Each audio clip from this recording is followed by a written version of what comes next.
की बीमारी कोई डबल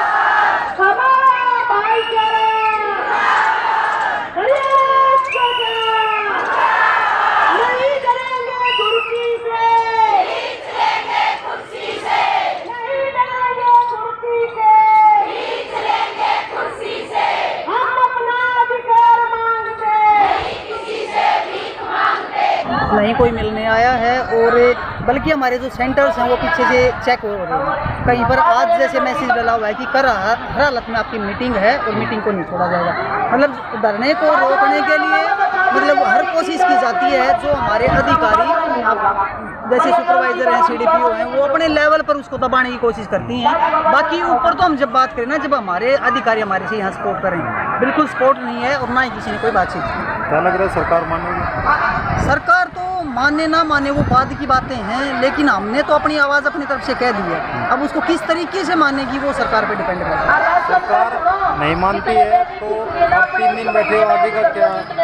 आगे का प्लान तो यही है कि भाई हम इसको अनिश्चित काल पे बैठना पड़ेगा। हमारे पास एक लास्ट अल्टरनेट यही होता है। जैसे 2018 में भी हम बैठे थे, उस टाइम भी ये अनिश्चित काल बैठे थे। मोदी जी ने घोषणा कर दी थी, हम उठ गए थे। लेकिन अब की अगर उठे तो हम सिर्फ घोषणाओं से नहीं उठेंगे। जब तक हमारे हाथ में रिटर्न में लेटर नहीं आ जाएगा हम नहीं उठेंगे। कई बार देखा जाता है कि आप लोग धरने पर बैठते हो, झूठा आश्वासन दिया जाता है। जी बिल्कुल, तभी हमने ये कहा है कि जब तक अब की हमें डिपार्टमेंट की तरफ से कोई लेटर नहीं मिल जाएगा हम वहाँ से बिल्कुल नहीं हटेंगे। इसलिए हमारी सरकार से एक ही है कि बातचीत की जाए या कोई जो भी हमारी समस्याएं और मांगे, दो चीज़ें अलग अलग हैं।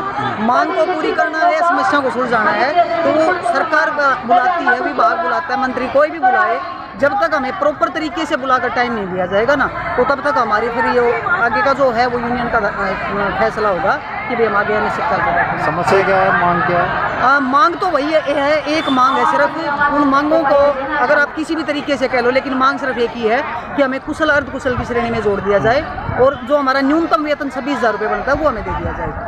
और अगर गवर्नमेंट को काम ऑनलाइन भी चाहिए हमारे से, तो उसके लिए हमें प्रॉपर रूप से संसाधन दे, उसके अंदर सिम डाल के दे मोबाइल में बाकायदा, और हमारा प्रशिक्षण दिया जाए वर्कर्स को। क्योंकि आज से मान लो जो वर्कर 50-55 साल की है, 60 साल की है, वो उस काम को आज की जो टेक्निक है उसके हिसाब से कैसे काम करेंगे। तो पहले जो पोषण ट्रैकर पे थोड़ा सा काम हमने किया था, उसका करने का सिर्फ एक ही मकसद था कि वो काम एक दिन होता था, तो परिवार या किसी भी बच्चे को बैठा के वो काम करवा दिया जाता था। अब जो काम हमें दे रहे हैं वो क्लैरिकल काम है, वो डेली की डेली अपलोड करना है काम। तो अब हमारा जो काम है, काम अपलोड, फोटो अपलोड करने में लगे रहते हैं, ऑनलाइन काम करने में रहते हैं। ऑफलाइन से भी हमारा पीछा नहीं छूटा है, वो भी हमें करना है। उसके बाद जैसे PMUY के फॉर्म होते थे, तो जब 2017 से पहले हम फॉर्म भरते थे तो पर फॉर्म के साथ हमें हमारा बैंक तना अलग से दिया जाता था 200 रुपये।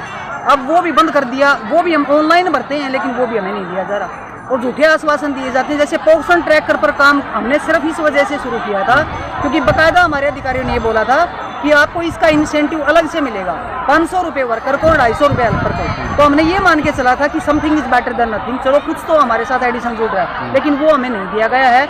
आज तक सिर्फ हमें 2 बार इंसेंटिव मिला, तो क्या हमारा काम प्रॉपर नहीं है? धरना प्रदर्शन करने से सरकार मांग पूरी कर देती है? मांग तो पूरी नहीं करती, लेकिन कुछ ना कुछ उसमें ऐसी इस तरह का काम हो जाता है कि वो थोड़ा बहुत उसमें कुछ, जैसे अब OTP से काम हो रहा है, OTP गवर्नमेंट नहीं देती, जो लाभार्थी OTP नहीं देते, वो बार बार एक ही बात बोलते हैं कि आपके 100 ग्राम राशन के लिए हम कैसे OTP बताएंगे। तो हम जो बता रहे हैं वो हमारी समस्या नहीं है, कुछ ना कुछ हमारे लाभार्थियों की समस्या है। हमें तो समाज सेविका के नाम पर और क्लैरिकल काम दिया जा रहा है, वो किया जा रहा है। आप यहाँ बैठे हो, आंगनबाड़ी केंद्र कैसे चल रहा है? आंगनबाड़ी केंद्र में राशन तो हम बच्चा दे रहे हैं और जो हेल्पर है वो सेंटर ओपन कर रखे हैं, लेकिन अगर यहाँ सुनवाई नहीं होती है तो तालाबंद हड़ताल होगी। इसका हम अल्टीमेटम पहले दे चुके हैं। तो वहाँ पे कौन बैठे हैं आंगनबाड़ी में? आंगनबाड़ी में हेल्पर्स हैं, जो हमारे हेल्पर्स हैं वो बैठे हुए हैं। हम अपनी ड्यूटी से नहीं भाग रहे हैं, ना कभी भागे हैं, लेकिन अब भी हम यही कह रहे हैं हमें सुविधा दे दिया जाए। हम काम करने के लिए तैयार हैं, क्योंकि हम कहीं ना कहीं सभी अपने गाँव पे अपने लेवल पे लगे हुए हैं और हम चाहते हैं कि हमारे को बिल्कुल सुविधा मिले। अब राशन डिस्ट्रीब्यूट का और बता रहे थे आप, किस तरह का क्या गाँव में? राशन डिस्ट्रीब्यूट का यूँ है कि जैसे जब एक साथ गवर्नमेंट के द्वारा सप्लाई दी जाती है तो वो गाँव में एक जगह डाल दी जाती है। 7 या 10 सेंटर हैं, कई कई जगह 15-15 भी सेंटर हैं, तो वहाँ से वर्कर्स फिर अपना अपना पर्सनली उठा रहे हैं कि भाई आप 100 रुपये दे रहा है, कोई 50 रुपये दे रहा है, कभी मतलब जो भी है वो पैसे देकर उठाया जा रहा है। हम अपने अधिकारियों से बहुत बार रिक्वेस्ट कर चुके हैं कि आप हमारा जो राशन है वो सेंटर में पहुँचा दिया जाए, लेकिन हमारे अधिकारी हमारी बात सुनते ही नहीं। वो राशन को भेजते भी उस टाइम पे हैं जब वो एक्सपायरी के नज़दीक होता है। एक दिन बचा है, सरकार से क्या अनुरोध है? सरकार से बस अभी तक रिक्वेस्ट चल रही है हमारी कि सुनवाई कर ले और हमें बातचीत के लिए यूनियन को जैसे पहले बुलाया था, लेकिन प्रॉपर वे में कोई बात नहीं हुई। फिर ये बोला, आश्वासन दिया गया था कि आपको होली के बाद बुलाया जाएगा, वो होली आगे जा चुकी है, तो अब आवाज़ जो है सरकार तक पहुँच रही है, फैसला तो सरकार लेगी, हम तो सब देख सकते हैं। पूरे हरियाणा में सेम समस्या है? हाँ, पूरे हरियाणा में सेम समस्या है, सभी जगह एक ही समस्या है और सभी जगह धरना चल रहा है।